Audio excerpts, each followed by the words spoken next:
Hi everybody, it's David here. Welcome to Digital Doxology, and I hope you're having a good day. Today's Friday tutorial is titled How to Make the Perfect Melody. And I'm not going to get into all the technical details today. We're going to keep it simple. And in the next 15-20 minutes, I'm going to show you 4 qualities that make some of the best melodies, or 4 qualities that some of the greatest melodies of all time have in common. So before I get started, I want to ask you a real simple question before we get started. What are some melodies that you can think of that are great melodies? And what qualities do these melodies have that they might have in common? Because if we take a look at some of the greatest melodies of all time, we'll find that they have certain qualities in common. There's a good chance if we take those qualities and apply them to our own music, it will help make our songs more memorable and singable as well. There's a clue. So let's get started. Today's tutorial, how to write a perfect melody. Get your piano ready and your keyboard. Let's go.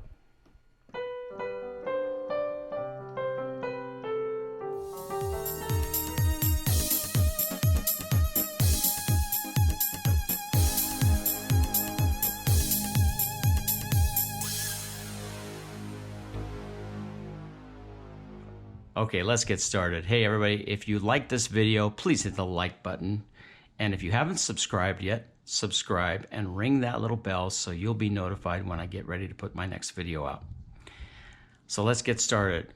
Let's take a look at the qualities of what makes a strong or a good melody. I've narrowed it down to 4 qualities. The first quality is it's singable. Think about all the great melodies that you can think of in the past. Melodies that you would say, oh, that's a great melody, or that's a great melody. It's probably a melody that you can sing. It doesn't have to be a song that has words, but you can hum the tune. It's a song that you can hum the melody.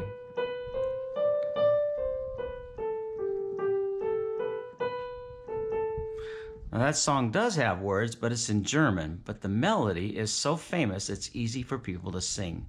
We'll come back to that song in just a minute. So the melody is singable. That's the first quality. Number 2, the melody is memorable. It's a melody that sticks in your ear. Have you ever heard of the term an earworm?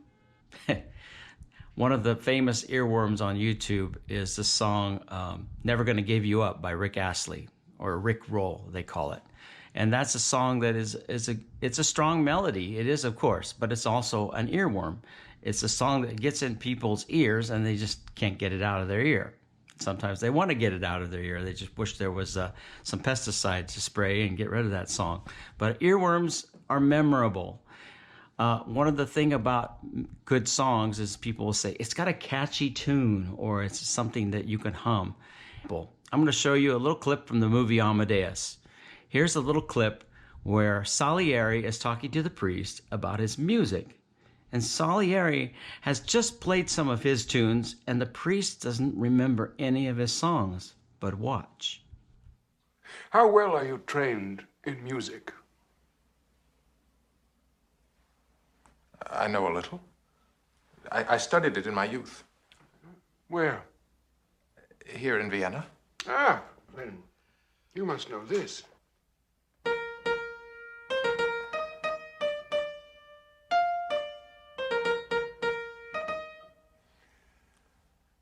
I can't say that I do. I regret it is not too familiar. Can you recall no melody of mine? I was the most famous composer in Europe. I wrote 40 operas alone. Here. What about this one?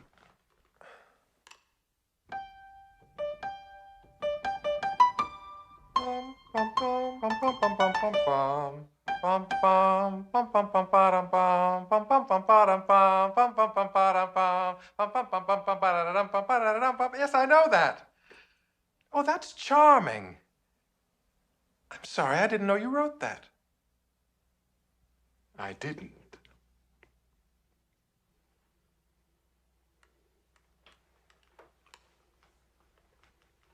That was Mozart.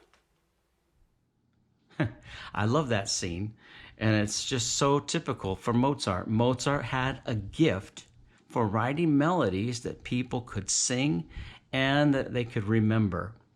It wasn't always a song that had words, but it was something that people could remember. They could sing it, and it's memorable. Let's go to number 3. A good melody has a strong harmonic direction, which means a couple things. The song will stay around tonic. If you're in the key of C, then it will stay around the C note. Or if you're in the key of G, it'll stay around a G note. That's the tonic note. Sometimes, though, there are songs that break the rules a little bit. I'll show you one of those in just a minute. But usually the song stays around the key and in the key that it's written in, and always ends up coming back to the tonic, although there are always exceptions. Number 4, the song strikes an emotional chord with the listener. It's uplifting, it's courageous, or it sounds brave, or reminds them of some love that they had in the past, or some sad event. That's a quality that a good melody has. It has the ability to bring back those emotions in us.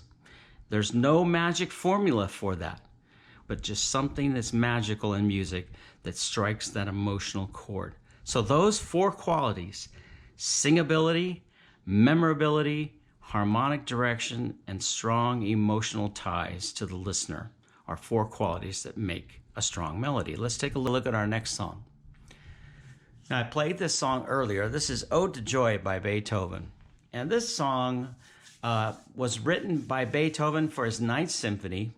He wanted a melody that would be easy to remember and singable, but in the chorus of his Ninth Symphony, he actually used this melody in the chorus with words. They're in German, so I didn't put the German words up there, but that they are in German. But look at this beautiful melody. He also breaks the rule because he doesn't start on the tonic. It's in the key of G, but he starts on B, which I think is really cool because he doesn't start on the tonic, but he does end on the tonic. Let me play through the melody for you. So play along with me if you want, starting on the B note in the key of G. 1, 2, here we go.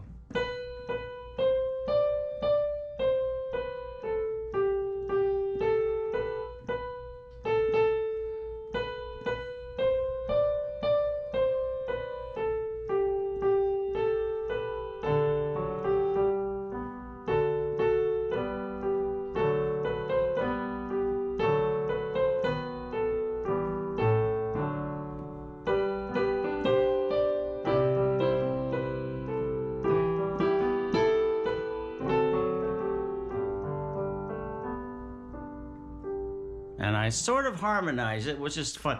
Let me try something here. This is one of those songs where you can have a lot of fun with if you want to come up with some different harmony for it.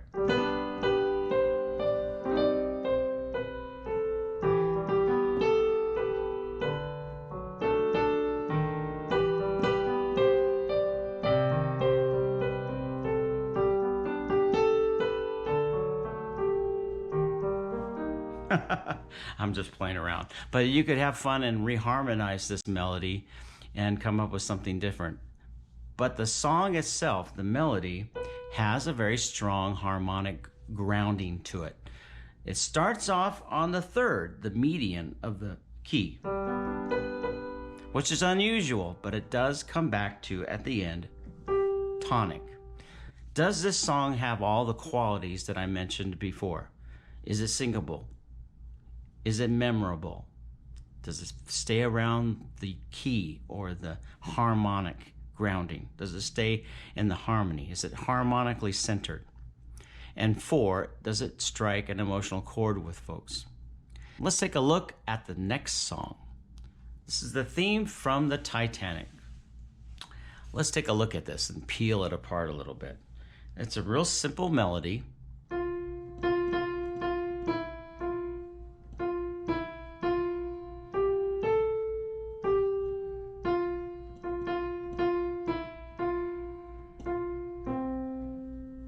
In keeping with the tradition of the simple melody, James Horner did something very smart here.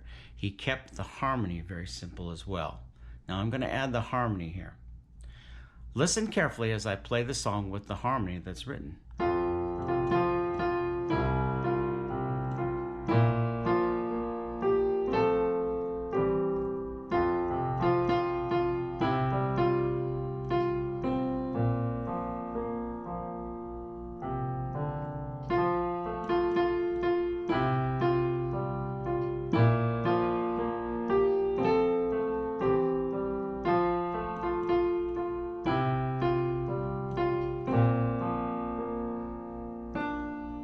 And of course the melody goes on. But let's just peel apart the first part of this song. Does this song, well, it is singable, right? It's a very singable song. Let's take a look at the range.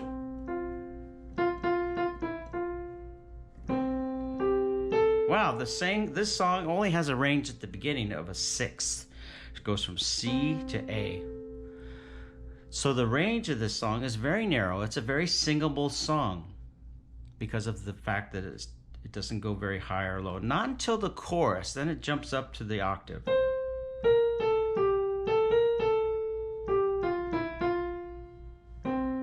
All right, so when it gets to the chorus, it does jump up to a higher pitch. So I would say C to C so far if it goes into the chorus. So it has a narrow range, it's very singable, it's very memorable, it kind of gets into your mind and it's hard to let it go.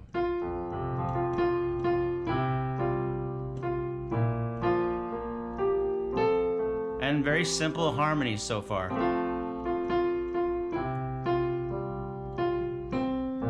I'm gonna stop right there because I think that's really an interesting kind of chord right there. That's actually a B flat ninth. If you add the C in there like that, if you did a full chord, that would be a B flat ninth, but it's just an open B. It's gives it that very open, kind of empty feeling there, which I think is interesting, especially since the song has such a emotional meaning behind the song. All right, so does it have the four qualities? Is it singable? Is it memorable? Is it harmonically centered? Well, this one does break some of the rules as well. It actually starts on the tonic and really floats around there, but then it drops down and stays around the fifth of the chord a lot. So this one tends to be very harmonically centered on the key, but it does keep coming back to that fifth, which is unusual that we drop down to the fifth right there, but it's nice. That's what makes it so lovely. So the Titanic theme. Let's finally take a look at our last song here, Somewhere Over the Rainbow. Let me play through it. This is a song that has a lot of those qualities that we've talked about.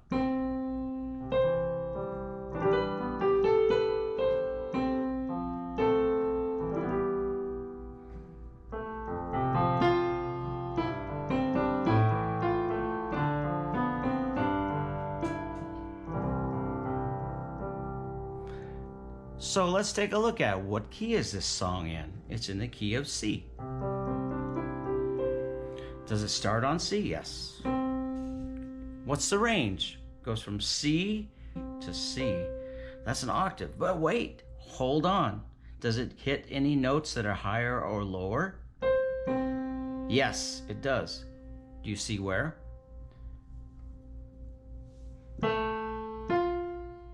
Right there on the second score down below. There's a land that I heard of. Drops down to the A. So it actually has a range of an octave and a third. Let's play through it again.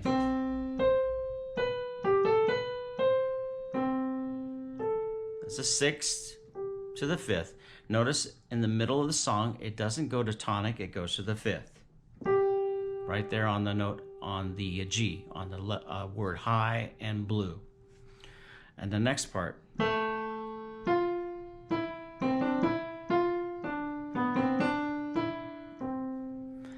This would be a great song to practice playing the chords with it. It uses a lot of those same chords that I taught in the other tutorial I did with the basic chords. Actually, let me take a quick look. Yes, all the chords are the basic chords in the key of C. 2, here I go.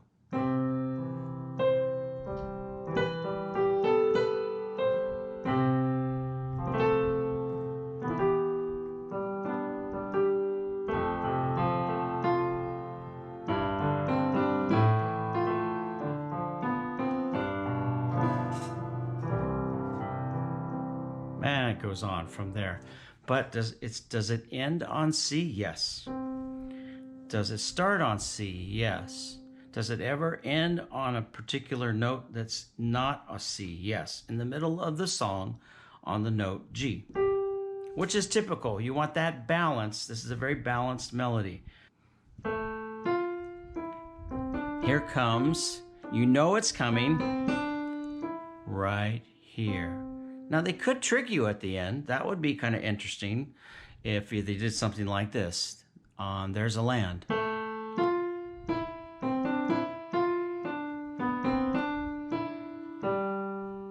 Oh, that would be weird, huh? Or how about this?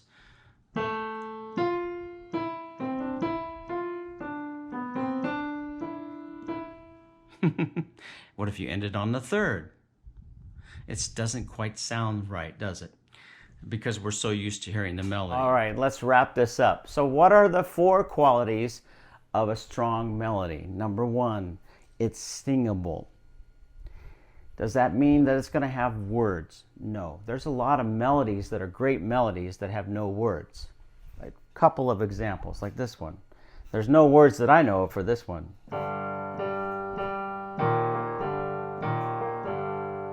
Right? No words to that one, but it's such a great melody, and there really is only just a very simple little motif, a little theme. Dun, dun, dun, dun, dun, dun. But we remember that, so it's memorable. It's singable, it's memorable. Does it have a strong harmonic direction? That was the third thing. Yeah, it does have a strong, it's kind of like a G minor. And it uses a little unorthodox 6th there in the key of G minor. Does it strike an emotional chord with the listener? That was the 4th thing. I think when I hear that song, I think, oh, here comes evil, right? Here comes Darth Vader. Here comes Darth Vader. When you hear that music, you know Darth Vader's coming in, or he's around somewhere. Here's another theme from Star Wars that has no words to it. Right? I think somebody did put words to it one time. Bill Murray on Saturday Night Live, or somebody put words to it, if I remember right. But there really were no words written for that song. But that's a great melody. When you hear that melody, it reminds you of the movie or the heroic feeling that you had when you heard that song in the movie. So it's singable. Dun, dun, dun, dun, dun, dun, dun, dun, dun. Yes, singable, even though it doesn't have words. Is it memorable? Yes, it's stuck in my head right now. I'm thinking about it right now as I'm talking. Does it have a strong harmonic direction? Yes. What key is it in? It's in the key of G. And 4, it strikes an emotional chord with the listener. So, to wrap this up, when you get out there and you start writing your melodies, think of those 4 qualities. Is it singable? Is it memorable? Something that sticks in your head. When you play that song for somebody that you just wrote, does somebody say, man, I like that song, it's got a catchy tune? That's a good thing. If you write a song and somebody says, I like that, and they start humming it back to you, you know you've got something there. When you compose your music, think of those 4 qualities when writing your songs. And I think you will get enjoyment out of it yourself and your listener as well. So this is Dave from Digital Doxology saying have a great day. Have fun writing your songs. This is Dave from Digital Doxology saying have a great day. Take care. We'll see you next time. Bye.